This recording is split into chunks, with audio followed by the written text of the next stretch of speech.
सात संगत जी, प्यार से कहना ध्यान नंगार जी। आज हिमाचल का ये सत्संग का कार्यक्रम, जहां आप सब संतों के वचन सुनने को मिल रहे हैं, कैसे ये जो बात परमात्मा की ही हर एक ने यही गुणगान किया, चाहे कोई भी माध्यम चुना हो, तो कैसे ये जो फोकस रहा,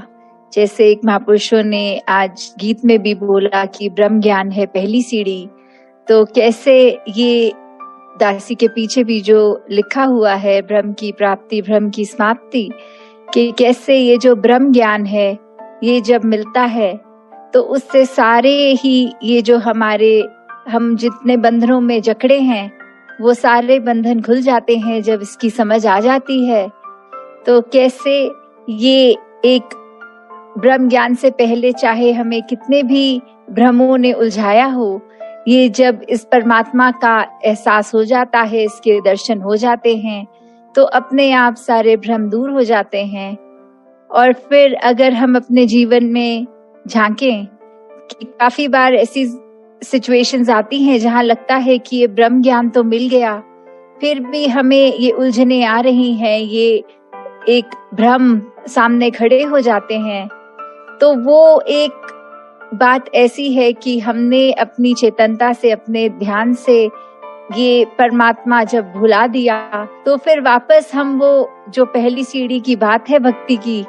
तो उससे वापस वो एक तरह से अगर कहें तो ग्राउंड फ्लोर पे वापस आ गए, पहली सीढ़ी जो चढ़े थे। तो कैसे हमने हर समय इस परमात्मा का ही ध्यान करना है, तभी ये सारे बंधनों से हम मुक्त हो सकते हैं, क्योंकि ये आत्मा तो बेरंगे के जैसी ही है, ये उसी का ही अंश है। तो हम कैसे वापस अपने आप को उसी में ही एकमिक करने का यत्न इस ब्रह्म ज्ञान द्वारा, जो एक होता है कि मोक्ष और मुक्ति की बात, तो कैसे ये भक्ति भरा जीवन निभाने के बाद जब एक ब्रह्म ज्ञान हो गया, ये रूबरू देखा गया परमात्मा, फिर ये भक्ति भरे जीवन के बाद ही वो अंत समय जो एक में एक वापस होने की बात है, तो वैसा जीवन हर एक के जहां झोली में आए, वहीं एक हमने हमेशा सजग रहना है, वो कोशिश करनी है कि ये उलझनों में हम ना पड़ें। और हर चीज जब तक इस ब्रह्म ज्ञान की दृष्टि से देखेंगे तो साफ ही दिखेगी, वो बंधन हमें जकड़ नहीं पाएंगे। कैसे हमारा दिमाग भी अगर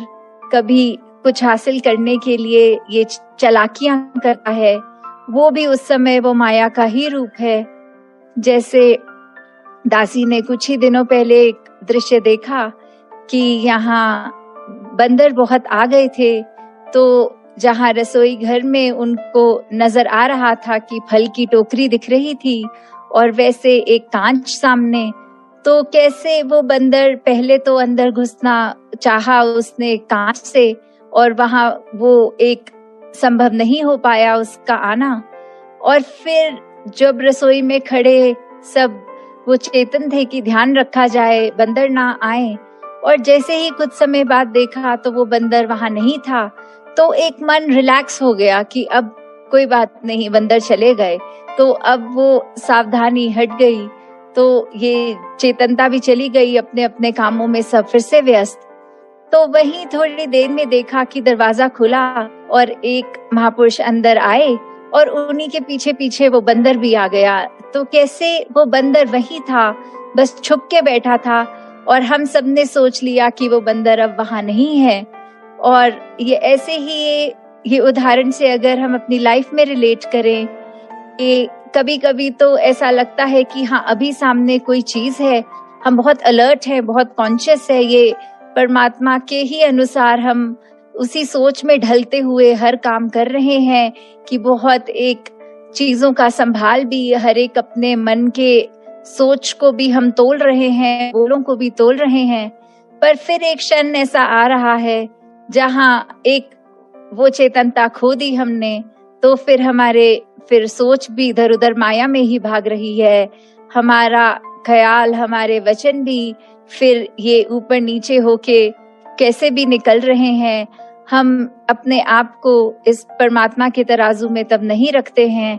और फिर एक ऐसा मौका आता है जहां एक ऐसी घटना होती है तो रियलाइज होता है कि अगर हम शुरू से ही अपना ध्यान इस प्रभु परमात्मा, इस रमे राम में रखते, इस निरंकार में रखते, तो फिर ऐसी सिचुएशन होती ही नहीं कि कोई नुकसान हो जाता। तो वैसे ही हम सब हमेशा अपने जीवन में ध्यान रखें कि ये ब्रह्म ज्ञान जो मिला, एक ये सैल्वेशन, एक मुक्ति का, ये डेफिनेटिव तभी होता है जब इसके अनुसार पल पल जिया जाए। कि एक भी पल की जहां ढील हो गई तो फिर हम वो संतमति वाले नहीं कहला सकते, हम महापुरुष नहीं कहला सकते।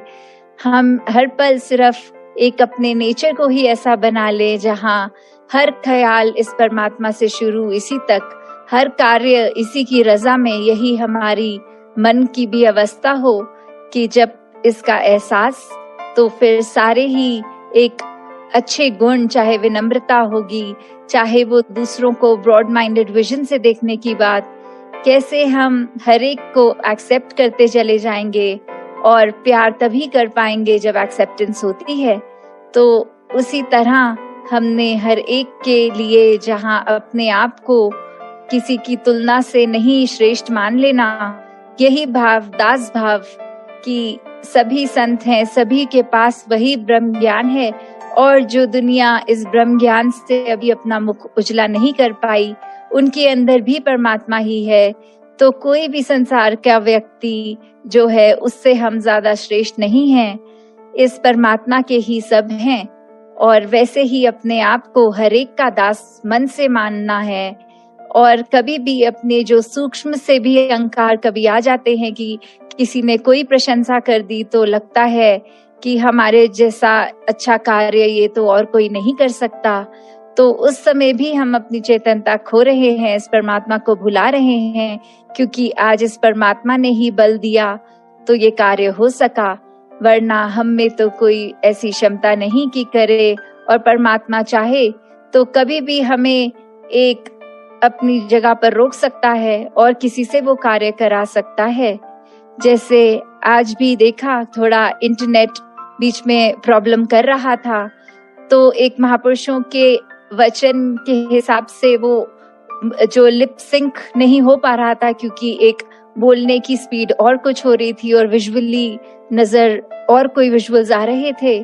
तो तभी दासी के मन में ख्याल आ रहा था कि कहीं हमने अपना जीवन ऐसे तो नहीं बना लिया कि दूसरों को दिखाने के लिए एक आउटर विजुअल्स हमारे अलग हैं और मन में अलग ख्याल और अलग बातें ही चल रही हैं। तो हमें हमेशा इसको सिंक में रहकर करना है। मन, वचन, कर्म सब इस ब्रह्म ज्ञान पे आधारित होकर, इस परमात्मा पे आधारित, तो तभी एक कैसे भी उतार चढ़ाव हों तो ये एक हम समदृष्टि अगर हम बाहर हर एक के लिए जहां रखें, अपने अंदर भी एक बैलेंस, ये अलाइनमेंट हमेशा रखें कि एक दिखावे वाला रास्ता हमें ज्यादा दूर तक नहीं ले जा पाएगा, क्योंकि कहीं ना कहीं हम वो सावधानी छोड़ देंगे तो फिर जो जैसे हैं वैसे ही बाहर भी नजर आएंगे। तो एक अंदर अपना मन जितना फोकस रखें हम एक सुधार के लिए स्वयं का, उतना ही जीवन हमारा और प्रफुल्लित और महकदार हो जाएगा। तो दासी और समय आपका ना लेते हुए इन्हीं शब्दों से आज्ञा लेगी। दातार हर एक पे कृपा करे कि ये जो नाम रूपी धन है और साथ में कर्म का जो सेवा रूप है, और मन से भी, धन से भी, चाहे फिजिकली भी, और सत्संग चाहे किसी भी इस समय वर्चुअल माध्यम से हो रही है, फिर भी ये अनमोल वचन एक कानों में पड़ रहे हैं, एक जीवन में सुधार कर रहे हैं। तो हमेशा सेवा, सुमिरन और सत्संग के लिए मन हमेशा उत्साहित हो, ये सीख लेकर स्वयं का सुधार करने का ही मार्ग है। दातार हर एक को भक्ति भरा जीवन दे। सात संगत जी, धन निरंकार जी।